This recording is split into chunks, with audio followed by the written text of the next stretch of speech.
Halo semuanya, tahukah kamu bahwa titik di atas huruf I dan J punya nama tersendiri? Aku juga baru tahu, namanya titel. Ada ribuan benda yang tidak kita ketahui namanya. Jadi, ayo kita main kuis. Aku akan menunjukkan sebuah gambar benda dan memberikan 3 kemungkinan nama untuk benda tersebut. Tugasmu adalah menebak namanya. Siap? Jangan lupa catat skormu biar bisa dibandingkan dengan temanmu. Kata ajaib Q, 5 huruf, tapi kita hanya membaca yang pertama. Tapi ada kata khusus untuk huruf yang tidak dibaca ini. Tahukah kamu apa nama huruf tersebut? 1. Semantic Association. 2. Aptong. 3. Lemniscate.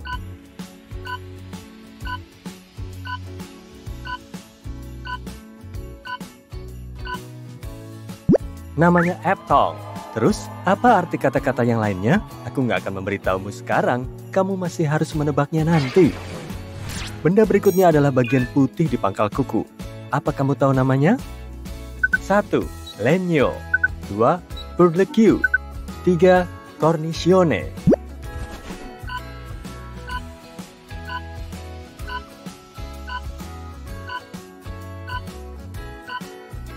Dan kata yang benar adalah lenyo. Oke, yang berikutnya, ujung logam payung. Ada ide? 1. Periul. 2. Philtrum. 3. Octorthop.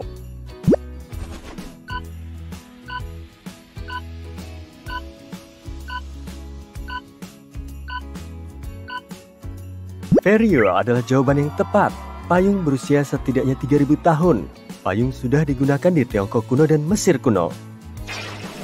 Disebut apa bilah-bilah pada jendela ini? Bisakah kamu menebak kata itu? 1. Scarafangi. 2. Glabella. 3. Mountain.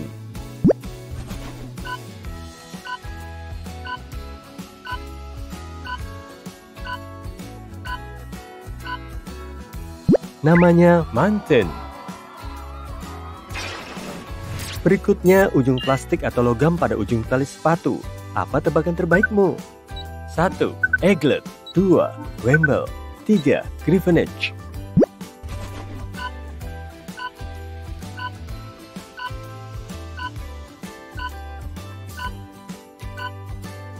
Ini disebut eaglet, berasal dari kata bahasa Prancis yang berarti jarum. Jarak di antara alismu juga memiliki nama. Kamu bisa menebak namanya? 1. Colomelon nasi. 2. Glabella. 3. Nardle.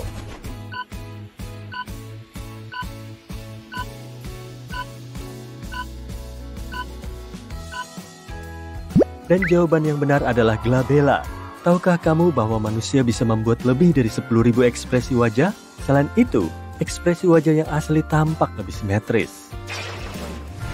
Kita semua tahu suara seperti gemuruh yang dikeluarkan oleh perut kita.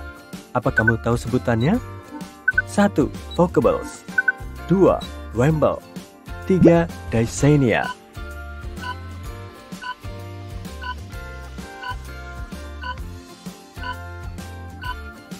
Suara itu disebut wemble. Ngomong-ngomong, manusia sebenarnya bisa hidup tanpa perut. Tentu saja, dia perlu menyesuaikan pola makan dan makan lebih sering, tapi dalam jumlah kecil. Tapi itu mungkin saja. Yang berikutnya adalah cabang-cabang garpu. Tahukah kamu apa namanya? 1. Bundle. 2. Philtrum. 3. Tines.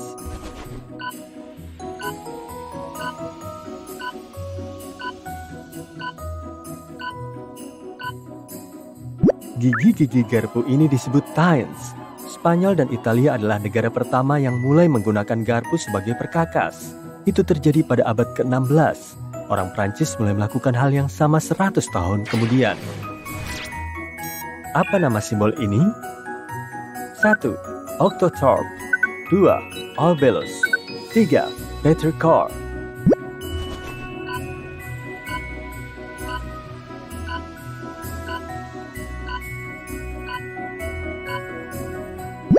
Simbol ini disebut Octothorpe. Simbol ini masih tergolong sangat muda. Pertama kali digunakan pada tahun 1960-an dalam industri telekomunikasi. Kalau kamu pernah memejamkan mata dan menekannya dengan tangan, kamu pasti tidak asing lagi dengan cahaya yang kamu lihat saat melakukannya. Cahaya itu juga memiliki nama. Bisakah kamu menebaknya? 1. Phosphine. 2. Burleque. 3. Lemniscate.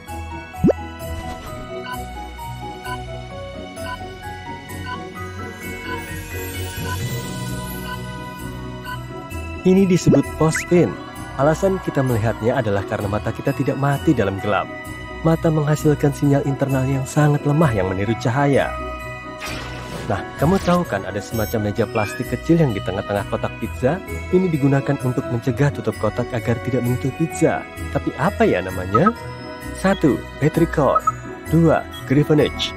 3. Ten.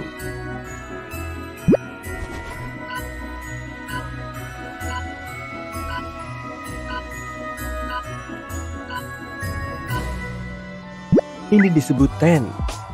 Jarak di antara lubang hidungmu juga memiliki nama. Apa tebakanmu? 1. Pin. 2. Kolom melanasi. 3. Fourchette.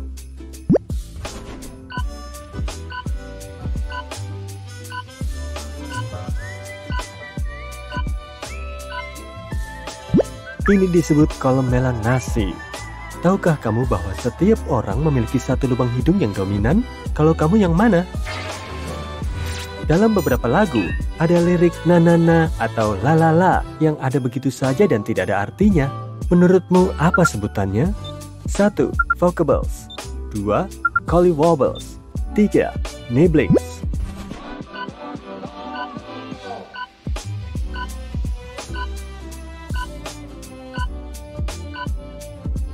Yang ini cukup mudah ya, ini disebut vocables.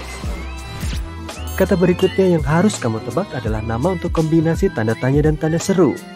1. Crapulence. 2. Interrobang. 3. Semantic Association.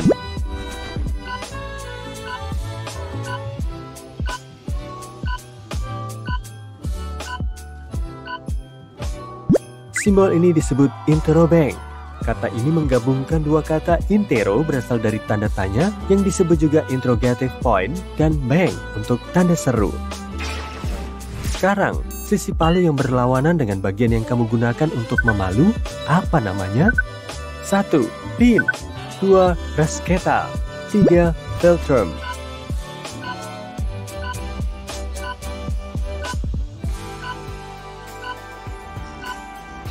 Namanya pin. Ini digunakan untuk menghaluskan tepi logam. Ruang di antara ibu jari dan telunjuk, apa namanya? 1. Philtrum. 2.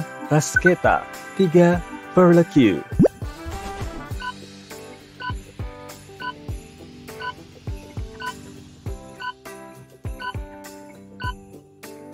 Dan jawaban yang benar adalah perleque. Nah, kalau garis di bagian dalam pergelangan tangan, 1. Bruschetta. 2. Obolus. 3. Fourchette.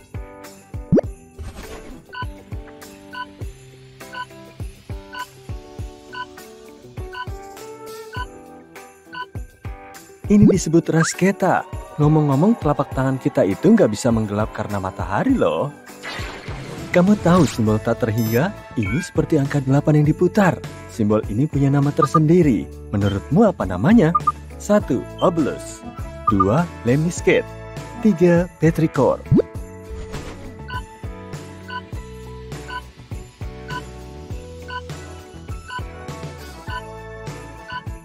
Simbol ini disebut lemniscate dan ditemukan pada tahun 1655. Bahkan untuk tulisan tangan yang tidak terbaca, ada namanya juga loh. Kamu bisa menebaknya? 1. Griffonage. 2. Collywobbles. 3. Phloem bundles.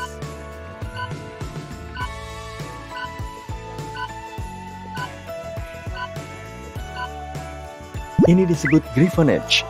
Tebakanmu benar. Oke, yang berikutnya. Tanda pembagian yang ini. Kamu tahu nggak namanya? 1. Obolus. 2. Philtrum. 3. Aptong.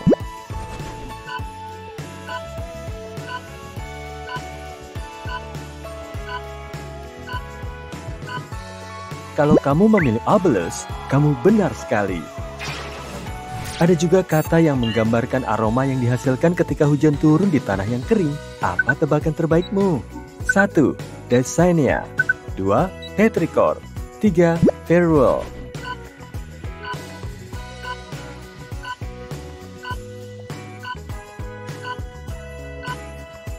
Ini disebut petrichor. Oh iya, tetesan air hujan sebenarnya tidak berbentuk seperti yang biasa kita gambar. Bentuknya lebih mirip roti hamburger. Awalnya bentuknya bulat, tapi tekanan udara meratakan bagian bawahnya. Pernahkah kamu bangun di pagi hari tapi tidak bisa beranjak dari tempat tidur? Ya, kita semua pernah mengalaminya. Tapi ada orang-orang yang kesulitan dengan hal itu setiap pagi. Dan ada kata untuk itu. Menurutmu, apa sebutan untuk kondisi ini? 1. Semantic satiation. 2. Crapulence. 3. Dysenia.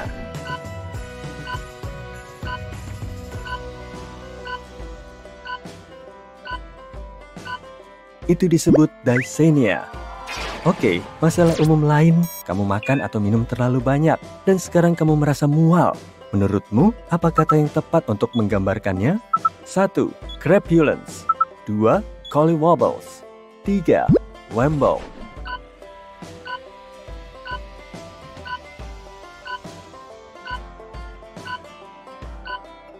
Crapulence. Di antara hidung dan bagian tengah bibir atasmu ada lekukan. Apa kamu tahu sebutannya? 1. Philtrum.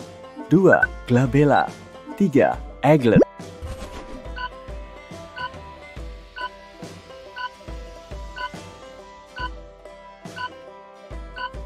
Area ini disebut philtrum. Kalau kamu ingat, glabella adalah jarak di antara alismu, dan egglet adalah ujung tali sepatu. Apa nama lain dari istilah butterfly in your stomach saat kamu jatuh cinta? 1. Mondegreen.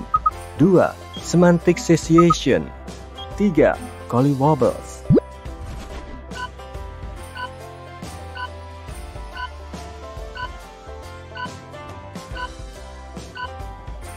Kata lain untuk sensasi ini adalah collywobbles. Dalam bahasa Inggris, saudara laki-laki dan perempuan disebut sibling. Kalau ingin tetap netral, ada kata yang mirip untuk menyebut keponakan laki-laki atau nephew dan keponakan perempuan atau niece. Apa itu? 1. Nurdle. 2. Nibbling. 3. Mountain.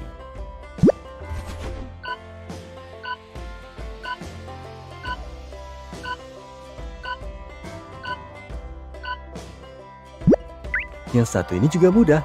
Tentu saja, nibbling.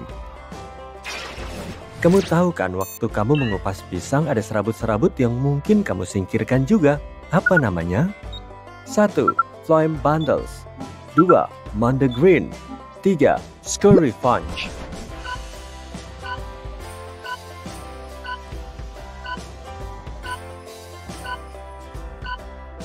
Benang-benang itu disebut phloem bundle. Fungsinya mengangkut air dan nutrisi ke seluruh bagian tanaman, membantunya tumbuh. Pernahkah kamu mengucapkan sebuah kata berkali-kali hingga kata itu tidak lagi masuk akal? Menurutmu, apa nama untuk fenomena ini? 1. Vocables. 2. Rhinotillexomania. 3. Semantic satiation.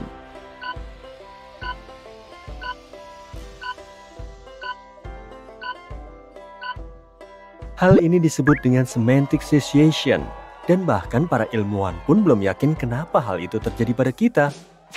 Bagian segitiga di sudut mata ini, apa namanya? 1. Periole. 2. Caruncle. 3. Scoop.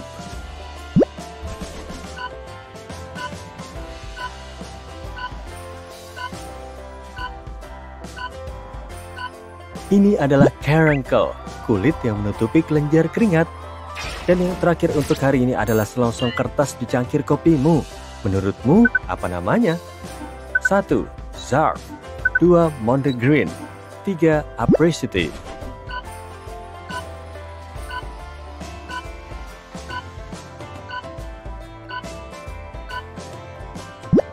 Ini adalah zarf.